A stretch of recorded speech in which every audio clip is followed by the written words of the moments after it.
Hello, ഇന്നത്തെ കഥയിലേക്ക് എല്ലാവർക്കും സ്വാഗതം. അങ്ങനെ വായിൽ വന്നതൊക്കെ രേവതിയോട് വിളിച്ചു പറയുകയാണ് ചന്ദ്ര. എന്തിനാണ് ശ്രീകാന്തിനെ ദേവു ഇങ്ങനെ വീട്ടിലേക്ക് വിളിച്ചു വരുത്തുന്നതെന്നും ദേവുവിന് പൂകെട്ടലല്ലാതെ മറ്റു വല്ല പണിയുണ്ടോ, അതായത് മോശമായ അർത്ഥത്തിലൊക്കെയാണ് ചോദിക്കുന്നത്. ക്ഷമയുടെ നെല്ലിപ്പലക കാണുന്നത് കൊണ്ട് തന്നെ രേവതി ദേഷ്യത്തോടെ പറയുന്നുണ്ട്, നിർത്ത്, അനാവശ്യം പറയരുത്, അനാവശ്യ വർത്തമാനം പറഞ്ഞാ. അപ്പോഴേക്കും ചന്ദ്ര പരിഹസിക്കുകയാണ്, നീ എന്ത് ചെയ്യും?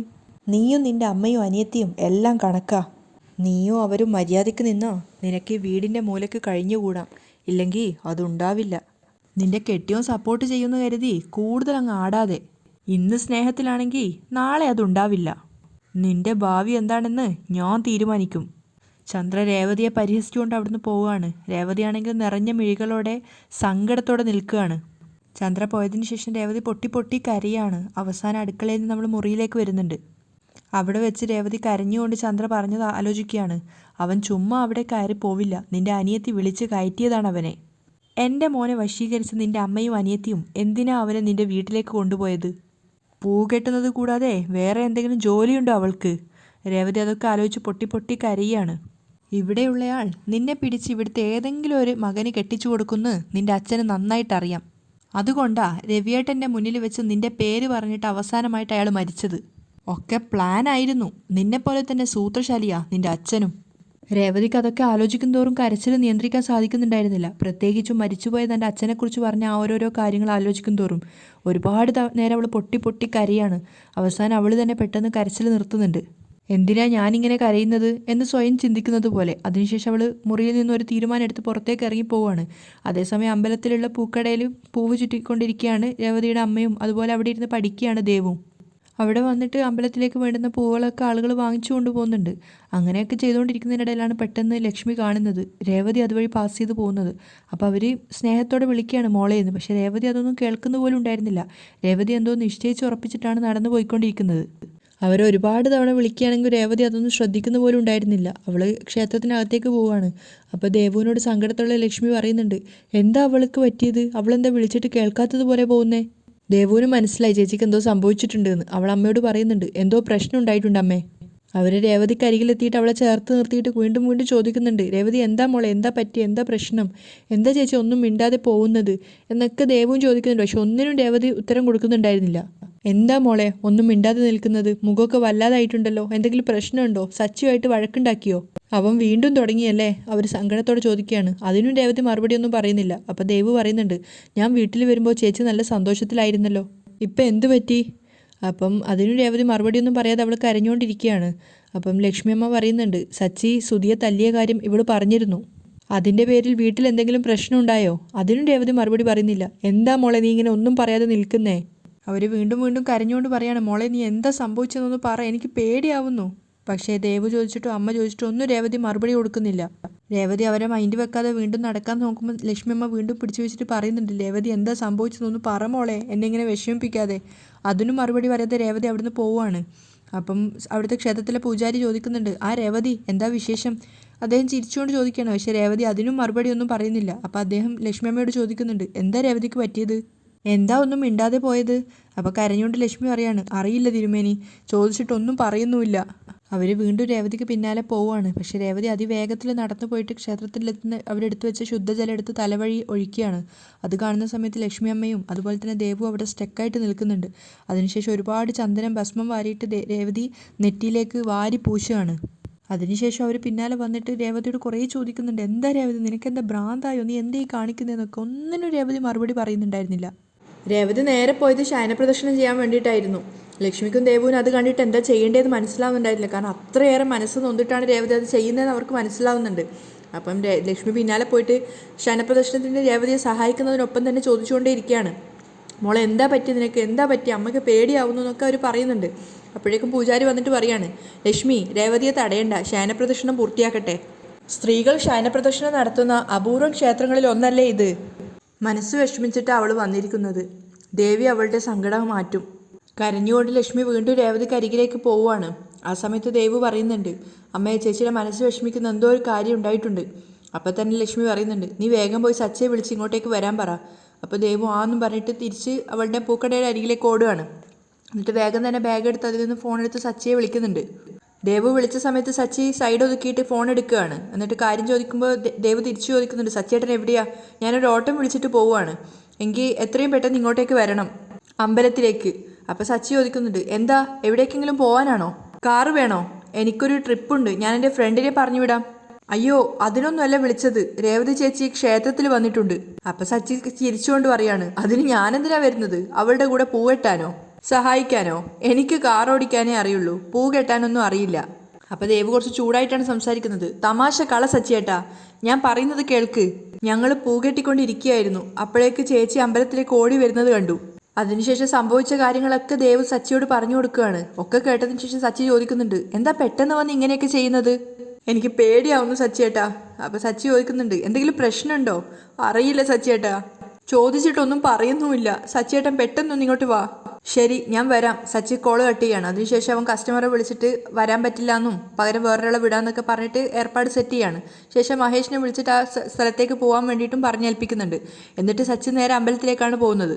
അതേസമയം രവിയും അതുപോലെ തന്നെ അയാളുടെ കൂട്ടുകാരനായിട്ടുള്ള അരവിന്ദനും കൂടെ സംസാരിച്ചുകൊണ്ടിരിക്കുകയാണ്. അവർ പെൻഷൻ്റെ കാര്യം അറിയാൻ വേണ്ടിയിട്ട് ആ ഓഫീസിൽ വന്നിടത്താണ് സംസാരിക്കുന്നത്. അപ്പം രവി പറയുന്നുണ്ട്, നല്ലത് വിചാരിച്ചിട്ടാണ് ശ്രീകാന്ത് 4 പേരെയും അവിടെ ഡിന്നറിന് ക്ഷണിച്ചിട്ടുണ്ടായിരുന്നത്, എന്നിട്ട് അവിടെ ചെന്നിട്ടും പറയിപ്പിച്ചു. അപ്പം അയാൾ പറയുന്നുണ്ട്, അതിന് കാരണം സുധിയല്ലേ, അവന് 2 എണ്ണം കിട്ടാത്തതിൻ്റെ കുറവുണ്ട്. അപ്പം രവി സങ്കടത്തോടെ പറയാണ്, മറ്റുള്ളവർ എന്ത് കരുതിക്കാണും അശോക?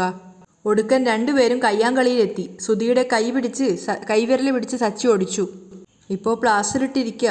അപ്പം അയാളും പറയുന്നുണ്ട്, സുധിക്കത് തന്നെ വേണം, അവൻ ചെയ്യേണ്ടതൊക്കെ ചെയ്തിട്ട് തന്നെ കുറ്റം പറഞ്ഞാൽ പിന്നെ സച്ചി കേട്ടിരിക്കുമോ? അവൻ്റെ വിരലല്ല കൈ തന്നെ ഒടിക്കണമായിരുന്നു. അപ്പം സങ്കടത്തോടെ രവി പറയാണ്, സഹോദരങ്ങൾ 3 പേരും ഒത്തൊരുമയോടെ കഴിയണമെന്നായിരുന്നു എൻ്റെ ആഗ്രഹം. എന്താണാവോ ഇങ്ങനെ ആയിപ്പോയത്? വീട്ടിലൊരു ചന്ദ്രമതി എന്ന് പറഞ്ഞ ഒരുത്തിയുണ്ടല്ലോ, അവളുടെ വക വേറെയും. എപ്പോൾ നോക്കിയാലും രേവതിയെ കുറ്റപ്പെടുത്തിക്കൊണ്ടേയിരിക്കും. വീട്ടിലെപ്പോഴും പ്രശ്നം അശോക. തനിക്കറിയാലോ, സച്ചിയുടെ മൂക്കിന് തുമ്പത്താ ദേഷ്യം, അതിപ്പോൾ കൂടിയിരിക്കുക. നിറയെ കടമുണ്ട് അവന്, അതുകൊണ്ടാണ് ഇങ്ങനെയൊക്കെ. എനിക്കാണെങ്കിൽ അവനെ സഹായിക്കാനും പറ്റുന്നില്ല. എൻ്റെ പെൻഷൻ കാശ് കിട്ടിയിരുന്നെങ്കിൽ അവൻ്റെ ഭാരം ഇത്തിരി കുറക്കായിരുന്നു അശോക. അപ്പം അയാൾ ആശ്വസിപ്പിക്കുകയാണ്, താൻ വിഷമിക്കാതെ, തൻ്റെ പെൻഷൻ കാശ് തനിക്ക് കിട്ടും. എടോ തനിക്ക് അർഹതപ്പെട്ടതല്ലേ അത്, കിട്ടിയിരിക്കും രവി. അപ്പോഴേക്കും അവിടുന്ന് ഒരു മാനേജർ ഇറങ്ങി വന്നിട്ട് അവരെ 2 പേരെയും സ്വീകരിച്ചിരുത്തുകയാണ്. അതിനുശേഷം അയാൾ പറയുന്നുണ്ട്, രവി സാർ, ലേബർ കോർട്ടിൽ നിന്നും മധുസൂദനൻ സാർക്കൊരു പെറ്റീഷൻ അയച്ചിട്ടുണ്ട്.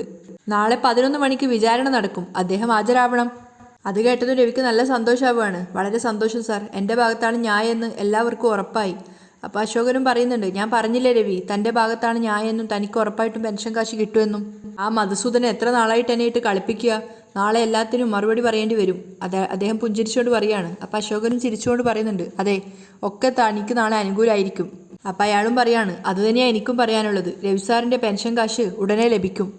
ആ സമയം കൊണ്ട് സച്ചി അമ്പലത്തിൽ എത്തിയിട്ടുണ്ടായിരുന്നു. അവൻ നേരെ അകത്തേക്ക് വന്ന സമയത്ത് കാണുന്ന കാഴ്ച രേവതി ക്ഷേണപ്രദർശനം നടത്തുന്നതാണ്. ശരിക്കും സച്ചി ഞെട്ടിപ്പോയിട്ടുണ്ടായിരുന്നു. അമ്മയും അനിയത്തിയും കൂടെ അവളെ ഉരുളാൻ വേണ്ടി സഹായിക്കുകയാണ്. ആ സമയത്ത് വേഗം തന്നെ ഓടി വന്നിട്ട് സച്ചി രേവതിയെ വിളിക്കുന്നുണ്ട്.